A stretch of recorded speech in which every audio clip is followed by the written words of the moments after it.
So, ganito lang ako magdaing, guys. Yan. Ito ay imamarinate ko lang. Nilagyan ko lang siya ng suka. Yan. Suka, asin. Hindi rin natin naman pwede siyang ibabad ng matagal. Suka, asin, at saka patis. Tapos, nilagyan ko rin yan ng bawang. So, yun lang. Hindi naman natin pwede ito itagal sa suka kasi ito ay makiging kinilaw. So, dapat lang ay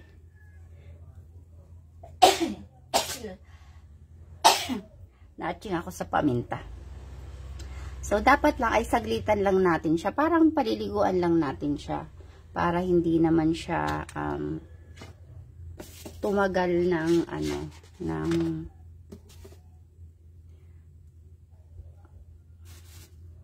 ang kalat ng aking kusina. Tumagal dito sa pagkakababad sa suka. So, ganito din ba ang ginagawa nyo? Mga pang-stock to sa rep. Mga pang-ulam sa masusunod na araw. Ganyan. Yan.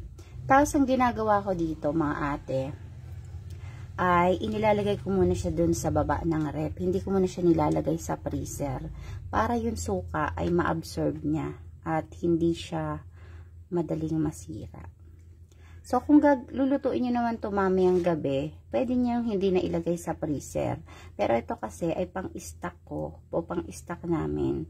Kaya ilalagay ko siya sa freezer para tumagal siya. So, ganito din ba yung ginagawa nyo? Tapos, may isa pa akong technique dyan para hindi siya magdikit-dikit.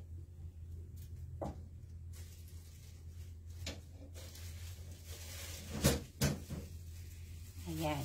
Ganito yung ginagawa ko para hindi siya magdikit-dikit. Kasi nga, lalagyan natin siya ng layer, di ba? Nilalagyan ko siya ng plastic labo. Yan. Nilalagyan ko siya dyan. Para, pag nilagay kasi natin yan sa freezer, ayan ay nagiging, nagpo-frozen, di ba? So, mahirap siyang paghiwa-hiwalayin. Pero kung may plastic siya dyan, hindi siya hindi siya mahirap hiwalayin. Ayan. So, lalagyan ko lang yan, layer by layer. Pagkakasyahin natin yan. Ayan. Para magkasya sa dyan. Kailangan niya magkasya. Para isang lalagyan lang siya. Ay, hindi na siya kasya. So, yan. Pag di natin i-over, para ayan, tatakpan natin. Ayan, oh. Lagyan na natin. Meron pa pala. So, lalagyan pa natin ulit ng plastic. So, ganito din ba ang ginagawa nyo, mga ate at kuya? Kasi, ako ganyan ang gawa ko sa aking daing. Hindi ko siya masyadong ibinababad sa suka. Kasi nga, magiging kinilaw ang kakalabasan niyan kapag binabad siya sa suka. So, yan. Tatakpan na natin, syempre, para hindi siya mangamoy doon sa ating rep. Tapos, nilalagyan ko rin yan ng plastic bago ko siya ilagay sa rep. So, next naman ay syempre, mag-aano lang tayo. Lagay tayo ng ating mga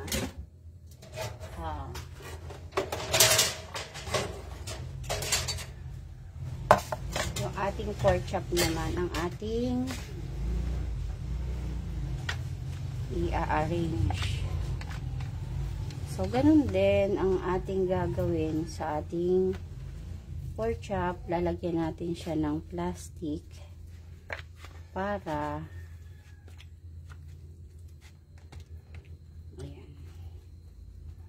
hindi siya magdikit-dikit. Kasi ito nga pang stock natin para hindi tayo lagi araw-araw na mamalengke. O kaya naman kapag naalis ako para may ulam sila dito sa bahay. Ayan.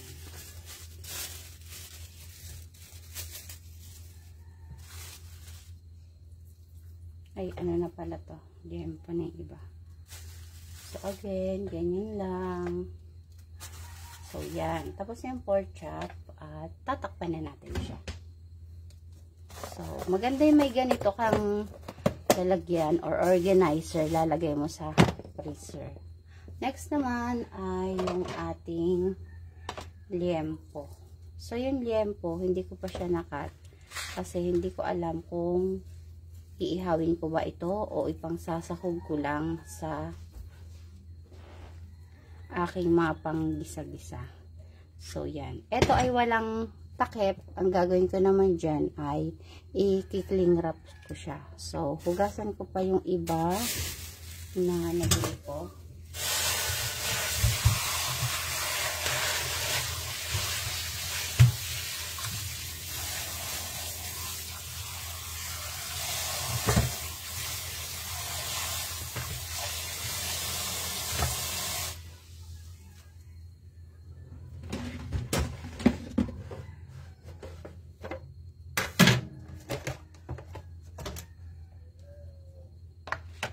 Ayan, lalagay ko naman dito si pampano.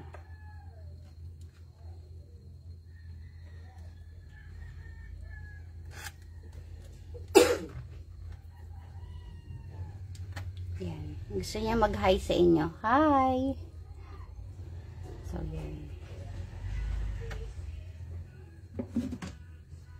Ay, asan ang takip nito?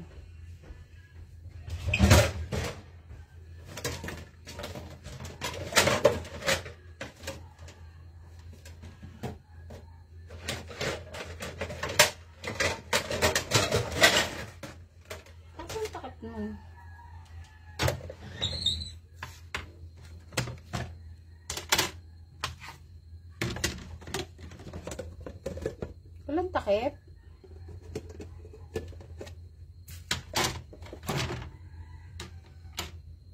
Si pampano ay walang takip.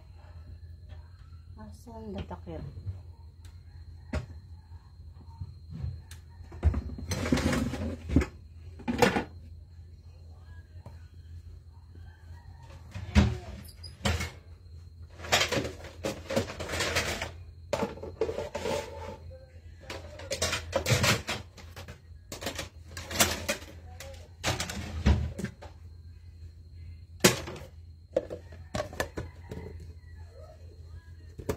Dito na lang natin ilagay kasi walang takip si. Ayan.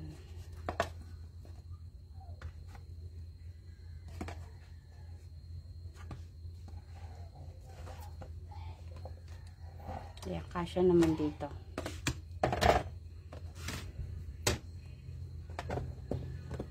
So, lahat, everything is done. Ay, meron pa pala akong bangus.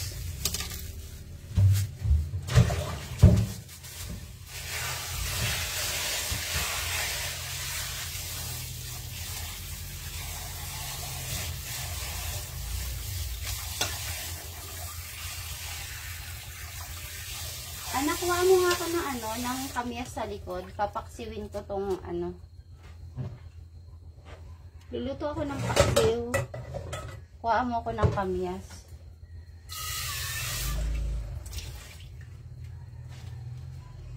Ako ay magpapaksiw.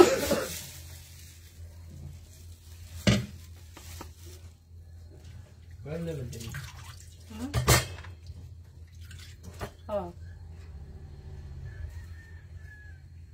Damihan mo na, lalagay natin sa freezer.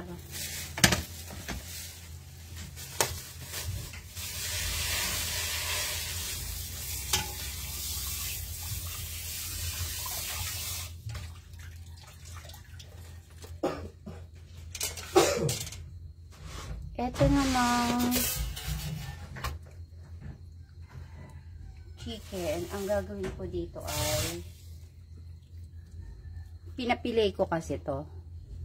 Pinapilay ko yung chicken. Yes, te. Pagtapos ng prayer warrior, pagkahatid ko kay Ingrid na malengke na po ako. Yan. Ganito ginagawa ko dyan. Yung chicken, pinapapilay ko na siya. Tapos, ganito din ginagawa ko nung nag-chicken pastil ako. Ayan. Pero kung gusto nyo naman makabili ng ganito na nakapilay na siya, sa Save More po, meron yan.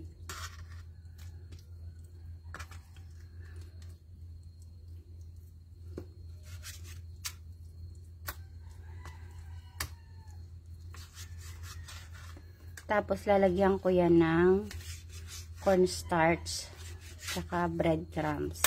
Saka ko naman siya i-stack sa rep. Kumbaga, paparamihin ko lang siya. Or, yan, para tumagal.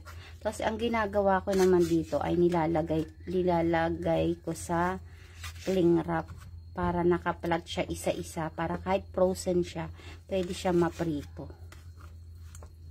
So, diba? Ang daming technique kay Ate Lan. So, ganyan. Ito ay 4 na breast ng manok o pitcho. Pitcho, tama ba? Yan. 4 na piraso yan.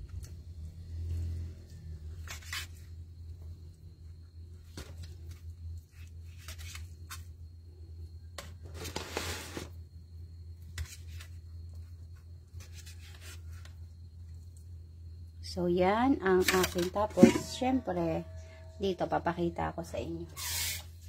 Ginagawa ko una dito ay tinitimplahan ko. Ay, kalbaw. Tinitimplahan ko siya.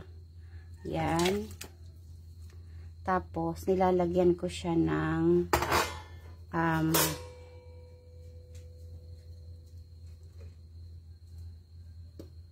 lalagyan ko siya ng patis para lumasa siya.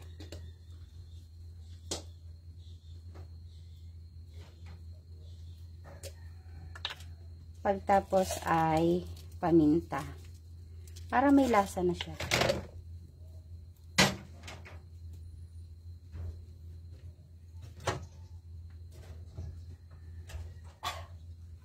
Tapos lalagyan ko siya ng toyo. Onti lang. Para pampalasa niya lang. Nasok na ano ko sa paminta.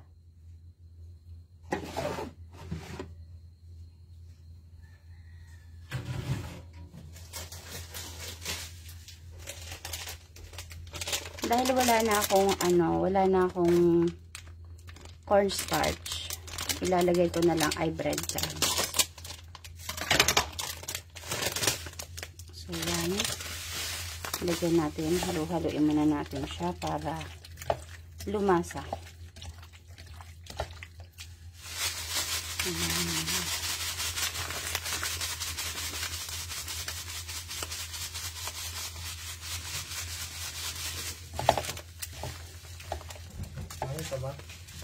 Ayan. Ganun. Tapos mo na to. So, ganyan lang ginagawa ko. And then, halo-halo natin yan. Tapos, ilalagay ko siya sa, sa cling wrap.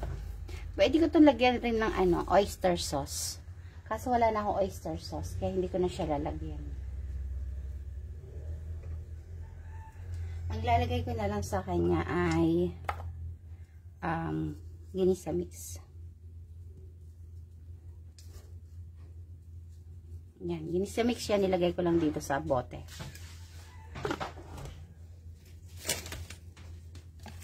So, yan, halu-haluin natin. At ilalagay natin sa kalingra. Anak, gawa ang kape. Ayun si kape. Ito, meron dito suman. Ito. Nagpakulo na ako dyan. So, yan. Ganyan po ang ginagawa ko para malagay ko naman siya sa freezer. So, ito yung cling wrap. Yan. Ganyan lang ginagawa ko siya pang-stock para pagka pang-almusal ng mga junakis natin, meron tayong ready. Diba? May nakahanda tayo para lutuin.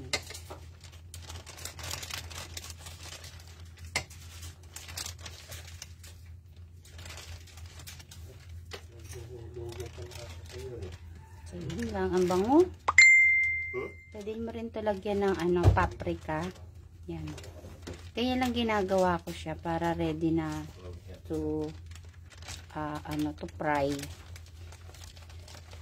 Tapos ilalagay ko na yan sa ref na nakaganyan.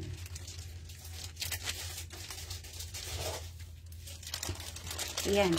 Ganyan lang siya. Tapos, yung iba naman, meron ako microwavable tub. Doon ko naman nilalagay aking ibang mga ano.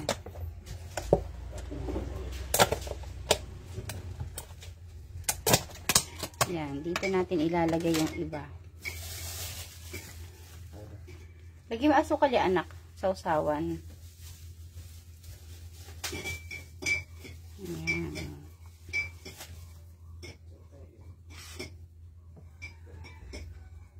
Dahil, ayun nga, tulad niyan, man-layer, kailangan ulit.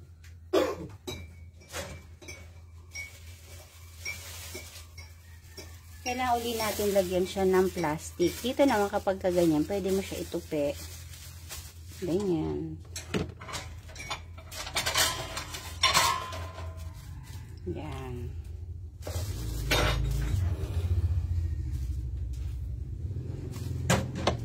Tapos itutupi mo lang siya ng ganyan.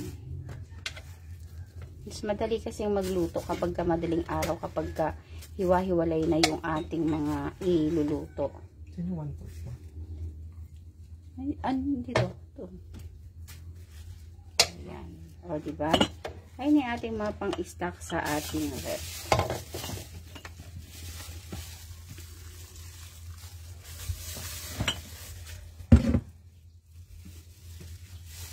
So, ito naman yung buto ng manok na ating itatago din. Para pag nagsabaw tayo or nagpansit, pwede siyang gamitin.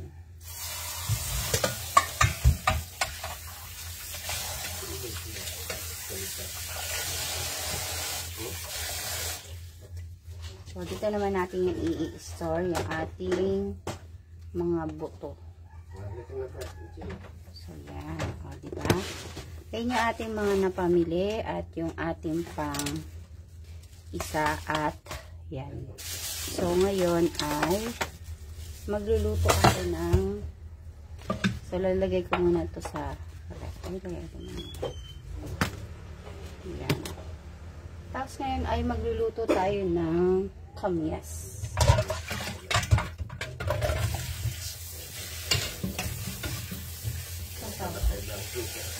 Atin na kayong Gemma Pek? Matamis na. Matamis na ba? Dito ko lang tayo siya. Pinalay kasama?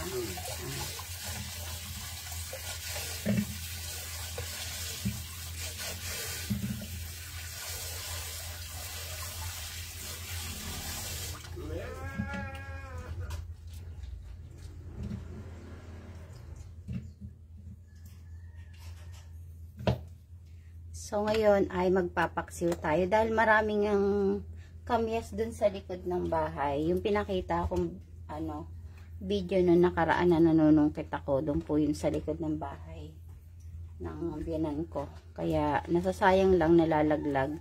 Kaya, yan. Gagawin natin, ilalahok natin sa paksiw. So, ito yung ating pampaasim na. Iwain ko pa para kumatas talaga siya. Yan.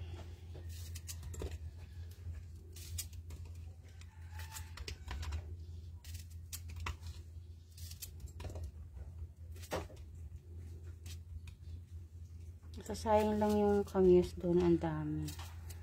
So, ayan. Pag nagpapaksiw tayo ng bangus. So, ito yung ating ulam for today.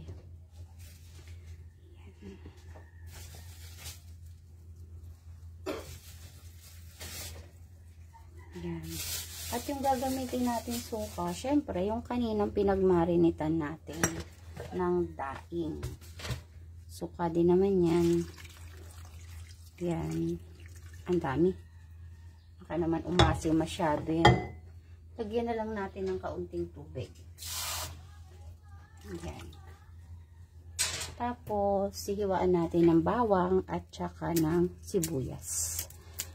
Wala akong luya pala. Hindi ako nakabili ng luya kanina sa palengke. Pala ba hinahawakan ko na kanina ng luya? Kasi ba't di ko siya nadala? So, lagyan ko siya. Gusto ko kasi ng may luya sa paksiw. Ayan. Tapos, lalagyan na lang natin siya ng talong sa ibabaw. Diba? Bilis lang naman maluto eh. Tapos, ang gusto ko nito yung nagmamantika.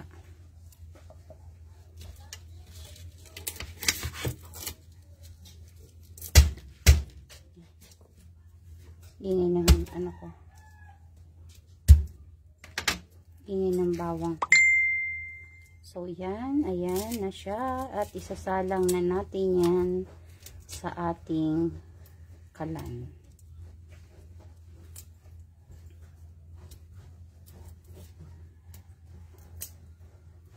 Lalagyan pa natin siya ng pamintang buo.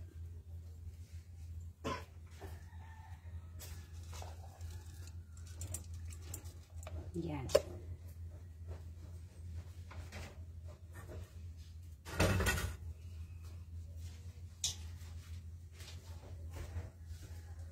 So, isasalang na natin siya dito sa ating kalan.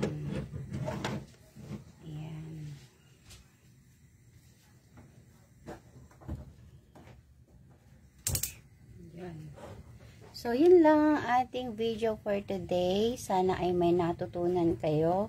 At ito ay parang maging inspiration lang or idea nyo sa mga daily na ginagawa ng isang nanay at mga tip para sa ating mga pang-araw-araw na gawain bilang isang nanay sa bahay. So, yun lang for today's video. Thank you for watching. Bye-bye and God bless.